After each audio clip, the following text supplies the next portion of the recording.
Hi, and welcome to the first installment of my Tyranid's Tactics series. Today I'm going to be starting with the Hive Tyrant, the only model that Games Workshop decided to make for the Tyranids for their HQ slot. The Hive Tyrant is probably one of the most expensive, if not the most expensive, HQs you can pick for your Tyranid army, and therefore I suggest you do not even consider using a Hive Tyrant unless you're talking at least a 1500 point game, because the Hive Tyrant easily can come close to filling up that extra 500 points for your 1500 point game, leaving you with only really about 1200 points left at the end of it all to pick anything else. First off, it has the Lash Whip and Bone Sword, which the Lash Whip allows you to force the enemy models that are touching your Hive Tyrant to attack at initiative 1, although if they have something that boosts their initiative, the initiative boost happens after they get dropped to a 1, so they may still go after your Hive Tyrant, but if they have something like the Banshee Mask that gives them initiative 10, they'll still go before your Hive Tyrant.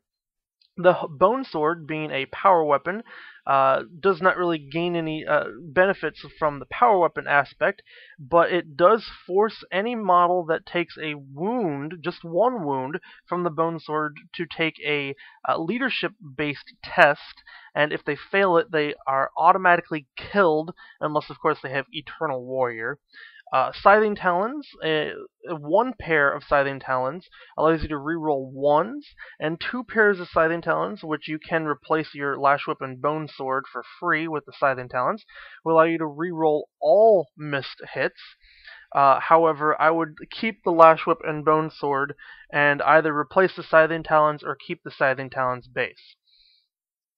Your ranged weapon options are you can take Twin-Linked Death Spitters or Twin-Linked Devourers with Brain Leech Worms by replacing Scything Talons.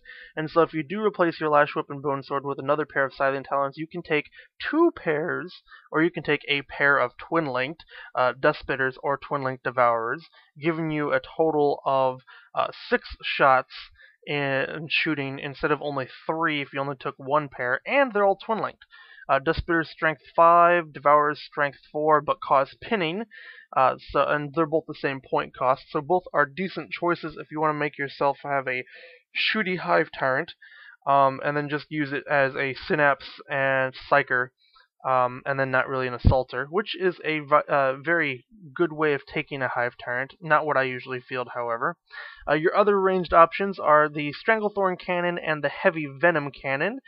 Both of them are relatively strong weapons. The Stranglethorn Cannon, not so much. It's stronger than your Death Spitter and Devourers, but the Heavy Venom Cannon is Strength 9. They both use a blast template. The Stranglethorn Cannon uses a large blast template, and the Heavy Venom Cannon uses a small blast template. So you don't have to roll to hit, but you do have to roll to see if it scatters. It has a ballistic skill of a 3, so if it does scatter, you only get to subtract 3 from your roll. And I have issues with rolling very high on my scatters, so I try to ignore those, or I try to avoid those weapons on my Hive Tyrant anyway. There's much better things you can do with your Hive Tyrant than giving them those, and they're expensive anyway. Then you have Hive Commander, Indescribable Horror, and Old Adversary. All of these are the same point cost. You can take all 3 if you want, or you can take one or the other. They're all 25 points apiece, so they're kind of pricey point-wise when you start adding stuff up on the Hive Tyrant.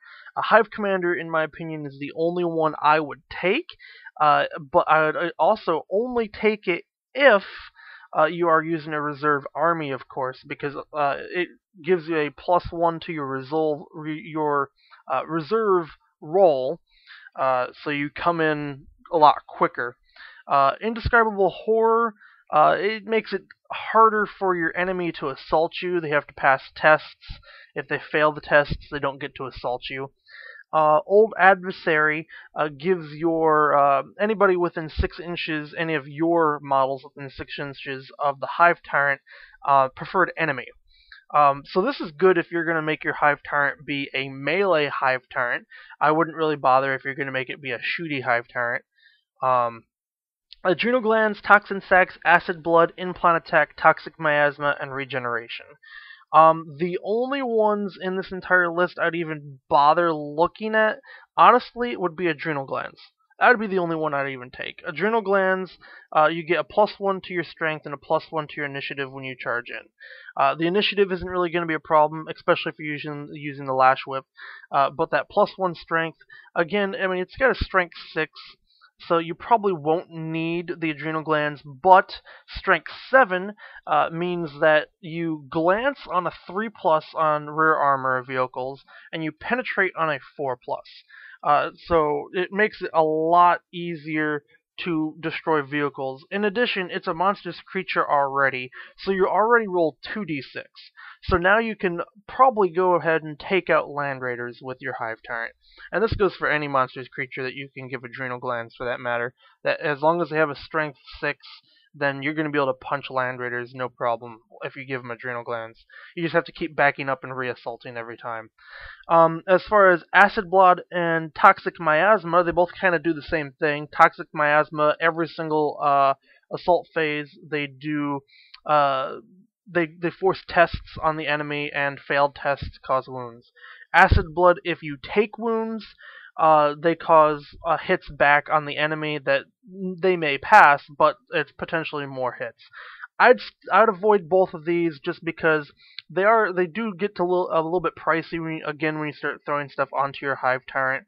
And really, the acid blood especially, you have to take wounds for it to even work. And the point is to not take wounds in the first place. So if you're not taking wounds and your Hive Tyrant's living, then your acid blood is getting wasted.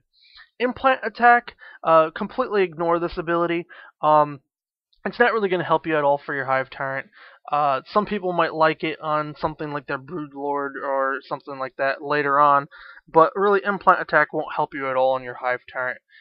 Regeneration, it might be a good thing to take, but Regeneration you have to roll 6s for it to even work at all. So I wouldn't take it on any creature that has less than, in my opinion, 6 wounds.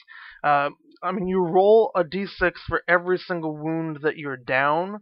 So if you're at 1 wound left, you roll 3, but chances are only one of those is going to be a 6, and so now you're at 2 wounds, and then if you take 2 more hits, you're dead anyway. So I wouldn't even bother. It's pricey anyway. Finally, you got the Thorax Swarm, which is essentially a flamer. You can take that pretty much for free, almost, if you want to. You can only take one of the either Thorax Swarm, Armored Shell, or Wings. Most people either take Armored Shell or Wings, because the Thorax Swarm, it could come in handy. I mean, you've got Electroshock Grubs, you've got Desecrator Larva, and Shredder Shard Beetles, varying different effects that they all cause, but essentially all it is a flamer, and it has the strength to kind of match up with a flamer. And for its points, it's a very expensive flamer at that. Armored Shell and Wings are your 2 most expensive things that you can take on your Hive Tyrant. But they are pretty good things to take. I wouldn't take Armored Shell personally. I mean, you already have a 3+ save, which is, other than one other unit, your best save in your entire army anyway. And for the 40 points, it's really hard to justify that 1 extra plus to your save, especially when it does not come with an invulnerable save. It'd be really nice if it came with an invul save too, especially for 40 points. It would help you against a lot of things, though. Wings. Wings will make your Hive Tyrant be able to deep strike. You have basically jump infantry, so it can move 12 inches every round instead of only 6. And then it allows you to synergize better with some of your faster winged creatures if you want to use winged creatures in your army. If you're not using winged creatures, if you're not using reserve deep strike list, I would avoid the wings, especially because it's 60 points. It's a huge cost for your Hive Tyrant. And then finally, it's a synapse creature, so it's going to control all your mindless nids. It's got Shadow in the Warp, so any Psyker that's trying to attack your Hive Tyrant or anything that's nearby it with psychic powers is going to have to roll 3d6 instead of 2d6 on the psychic test, causing them making them a lot more likely to fail their tests. And the Hive Tyrant finally is also a Psyker himself, or herself, depending on which way you want to go. And the Hive Tyrant has the Horror, Leech Essence, Parachism, and Psychic Scream. These are all very good powers. I would read them up, but I personally would use Leech Essence and Paroxysm, because Leech Essence allows you to absorb wounds, basically, kind of like the Doom, and cause wounds at the same time. And then Paroxysm forces your enemy that you hit it with to take a huge loss in their weapon skill and their ballistic skill, which is a great thing to do right before you assault them. So that is my rundown on the Hive Tyrant. As far as using a Hive Tyrant, again, I wouldn't use it in any list that's less than 1,500 points. I would not use any more than one Hive Tyrant if you take it. And if you take it, Tyrant Guard are okay. I'll talk about them later when I talk about the Swarm Lord. But a Hive Tyrant, one Hive Tyrant, 1,500 points. Um, and really, that's about it. You want to make sure that you synergize with whatever is around it, though, because the Hive Tyrant will die if it's running around on its own. If it doesn't have screeners, if it doesn't have backup, either be monstrous creatures or a horde of enemies, or a horde of not enemies, but a horde of other little minions running around with him for him to help out. The Hive Tyrant is a support unit, not a hammer unit, so make sure that you use it as such.